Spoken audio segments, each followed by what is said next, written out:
Hey guys, it's Nemo and welcome to today's video. It is going to be of the T22 today, the German Tier 5 destroyer.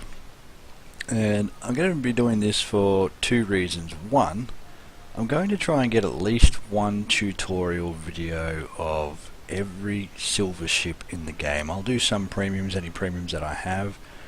That's going to be a lot of videos on my YouTube. But there's just not that many low tier tutorials out there. So here's one of the tutorials. Here's one of them in the T22. And the second reason I want to do the T22 is that this little ship gets so much hate. I feel sorry for it because it's not a bad ship. Now, as you can see here, I've got a 5.7 kilometer detection, which means there's at least a 10-point captain in there.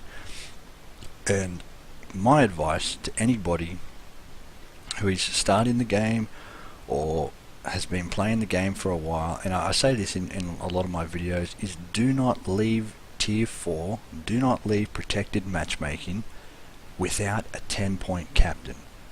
One, you get experience playing in tier 4 over and over again, and two, it just gives you such an edge. And as you can see, 5.7 kilometers at tier 5 with a 10-point captain. It's actually a 16-point captain in here, and I'll explain why. This is the destroyer that I use to get to play rank sprint when it was tier 5 rank sprint. So we dump off some torps up here. As you can see, it's only got a minute cooldown on the reload, which is great. The Iron Duke is trying to get, not the Iron Duke behind me, the Iron Duke in the middle of the map is trying to get the Texas to go over to the other side, but the Texas makes the right call and actually plays really well in the end. As you get the Shenyang here, 5.7. Now it has a 5.7 as well, but this guy obviously hasn't got a 10-point captain. You know, tier 4, you're probably not expecting him to have one yet. Following my earlier advice, he will have a tier 10 captain before he leaves tier 4, which will give him an edge as well, especially going into the tier 5 Pan Asian. Now all I want to do out here is I am in a division, but a lot of this game I play on my own, and so we're not going to be too worried about the division. There are some things that I don't do, which I'll explain what I am doing that I would do when I'm on my own. Now that was a great blind shot there, and it actually caught me off guard. I was like, oh what, but it didn't do any damage, which was good.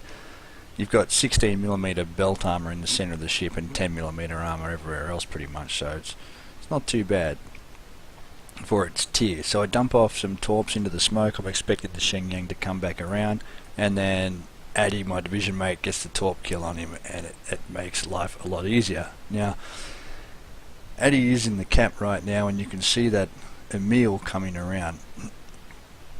Now if I was on my own and there wasn't another destroyer there capping, whether it was my division mate or just a random player, I would actually back into the cap from where I am, because I could cap while keeping spot on all these enemy ships. So I decided that, well, there's another ship in there, the cap experience would be great, but I have another job to do. We're about to secure the cap, so I'm going to go and give my ships vision. So I use this great concealment, because the T22 has great concealment for its tier. The only things that can really outspot it are the Mitsuki, which has a 5.4 I believe, and all those premiums, you know, the Kamikaze R, Fujin, they can outspot him just because of the nature of what they are. Now get some torps away there on the Texas. The Texas is actually a threat that needs to be taken care of when you're in an aircraft carrier game.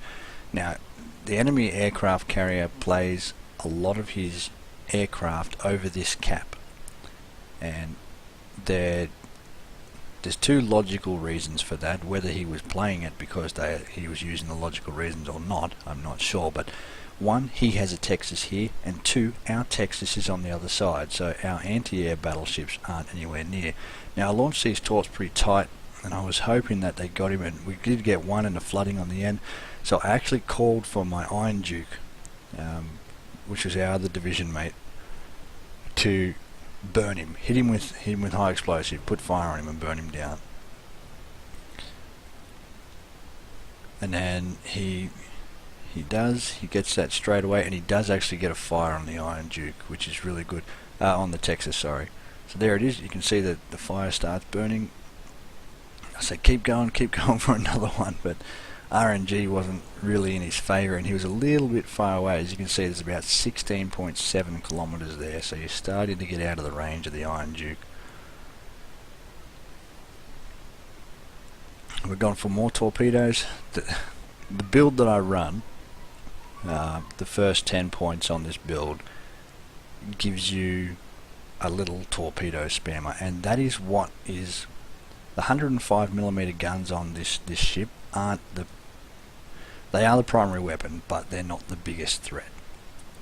The big threat of the T22 is its ability to launch torpedoes every single minute of the battle, and that's what makes it difficult, because it's supposed to be a hybrid class ship, as you know, Germans, Americans, even Asian, they're all supposed to be those hybrid ships. They're not torpedo boats, but they're not gunboats either. Yet the T22, the reason that a lot of people struggle with the T22 is because she is more of a torpedo boat. This is what is her strength, just launching off torpedoes, having them ready. There's 40 seconds and they'll be ready again. You know, it's going to be pretty close. So I start spamming the map or pinging the map, because I want the aircraft carrier to look after those fighter bombers, torpedo bombers. You know, his fighters aren't really in position to cover there. He's been trying to scout over the Nicholas over there on the other side of the map and keep him spotted. And that's perfectly fine, you know, the scouting now, that's what you want your CV to do. But you'd also like him to come in and counter. And so our Iron Duke there, who was in our division, Famiglia, you'll see that, you know, Valdor, it's actually my little brother and my younger brother, and he's my noob. I'm training him up to try and get him into the game. He's not going too bad. He, you know, when he listens, he goes well, and all new players, when they listen, they go well. So as you can see, we've got 3 DDs of the enemy down, so all their eyes are gone except for their aircraft, and then we just go and lose our Itzislav because he gets blapped by the Furitaka. But what I was going to say about our division mate Iron Duke is that I told him to sort of stick close with those battleships while he was at that angled position, so that he could use them and his AA to cover each other, and it worked really well. So I accidentally overextend a little bit here. I just wasn't paying attention enough, and lucky for me, I was able to use my smoke and then back out of there. So it does have great concealment. We get a torpedo and a flooding. Again, I call for my Iron Duke to burn the enemy Koenig,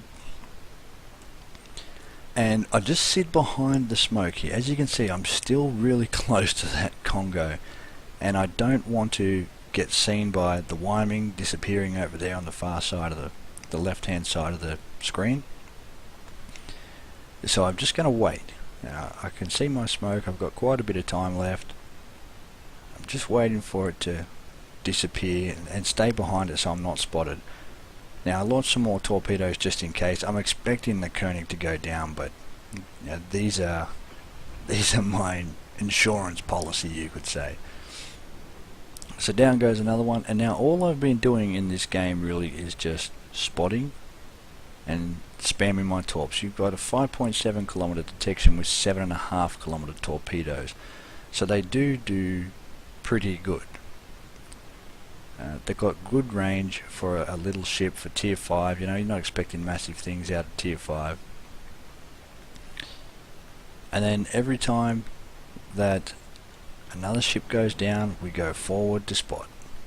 And then as I'm spotting the Texas, I realise that the Wyoming is charging in as well. So what I end up doing is turning right around, because I don't want the Wyoming to be able to spot me either. So I'm trying to decide here, what should I, who should I talk? Should I go with the Wyoming? Should I go with the Texas? I thought, you know what? I'm actually going to go with the Texas, because the Texas is more of a threat to our CV. Now, as you can see, there's torpedo bombers here, so I do get a bit distracted with air stuff. There's, you know, whenever you're playing any ship, there's a lot to look out for. But when you're playing a ship that, you know, like the T22, a destroyer and things like that, where things are happening fast all the time. So your guns fire fast, your reload fires fast. If you get spotted, you're going to get fired at fast. And so I do get distracted there by the aircraft, and I reverse into the Texas's detection range. And all I could think was like, oh no, here we go. But we do end up getting torpedoes on him. 3 there and a busted rudder, busted engine, so it works out pretty well. Now, he does hit me pretty hard here, even though battleship AP against destroyers has been nerfed. Do not underestimate the power of AP hitting you. Even if the AP does 1,000 damage on an over-penetration, if you get 8 over-penetrations on you, that's 8,000 damage. So he flooded, so we want to start some fighters, so we use these little guns. Now with the build I have, I can get the guns down to 3.6 seconds in firing, which is pretty quick, and it's really helpful for the T22. Her 105mm guns, if you want to buff them with IFHE, go for it, because they will do a lot of damage, but I don't think that the 4 points on their IFHE is justifiable. It's more damage, yes, but it's not enough damage. As I said, that's the way you want to set the T22 up. You want to use her as a torpedo boat. Once you get a flooding, then you smoke up, or if you fire from cover, or if you like to open water gunboat, then you use your guns to get a fire. Aim for that superstructure, because you'll be able to pen the low tier superstructures and you won't shatter as much. So the enemy Iron Duke here looked like, I was watching the mini-map as he was sailing along, and I was like, yeah, he's going to beach, he's got a beach. And then all of a sudden he does exactly what I thought he was going to do. So I actually launched those torpedoes not to get him while he beached, but actually to see if I could deter him from going inside. If he was going to go inside the island, he'd get torpedoed. If he's going to go outside the island, he would have been better off. But unfortunately here, he beached, and the replay doesn't really like to follow the torpedoes. We get a good lot of torpedoes on there. What's that? That's 3 and 2 floodings. And then I ping him with, see that ping there? If you don't know how to do that, what you do is you aim at an enemy ship, and then you press F3, and it will call out the ship that you want aimed at. So I ping him for everyone to aim at, but our Wyoming down there on the, I think he's at G1, almost H1, he's actually calling for support. I don't know why he's calling for support. He's not even anywhere near the battle. So I've gone up the corner now, and the idea is to keep spotting and to make sure that these last 3 battleships are just absolutely lit up. Now, Addy and the other T22, my division mate, has gone and capped B and C, so he actually did pretty well. He got 3 solo caps in the game, which was really, really good. Now, that's a replay bug there. I actually had my indicator on both of the Wyomings, and I launched a torpedo at either of them, a salvo at either of them, to sort of split them up, and if they turn in, then they're going to hit him. If they turn out, then they, you know, and it's all about deterrence. You're never going to hit anybody if you don't fire your torpedoes. So if you've got them, just fire them, like, see how they go, and off they go. So our Texas, who played really well, he went to the other side, and he ended up getting the kill there on the Wyoming, who broadsided him. And I get another flooding on the Wyoming here, so I call him, and I say to my brother, you know, come on, let's get some HE on him. But you know, he does the proper battleship play and uses AP, and that's perfectly fine. And I think I finished just short of 92,000. Yep. So it was a good game, a great game for a T22, great game for tier 5, especially when you're running in top tier. Anyway, let's have a look at our modules and captain skills. So obviously those consumables will all be premium. Now I'm running the magazine modification one, as it reduces the risk of detonation. The main battery armaments is also viable.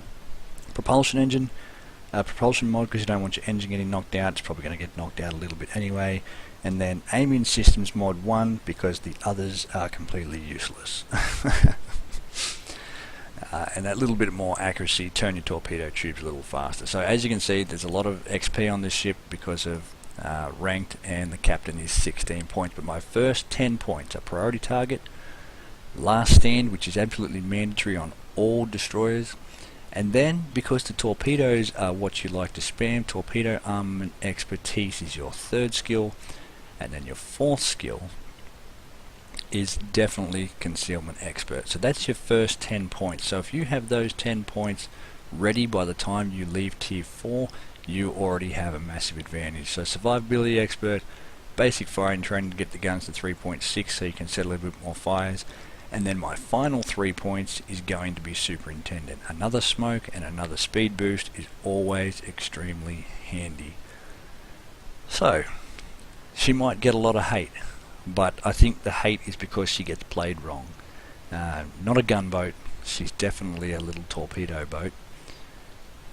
And as you can see, you can have really good success with that ship. In fact, she got me to my first rank 1, so I'm pretty happy with this ship. Anyway guys, thanks for joining me, and I'll catch you next time.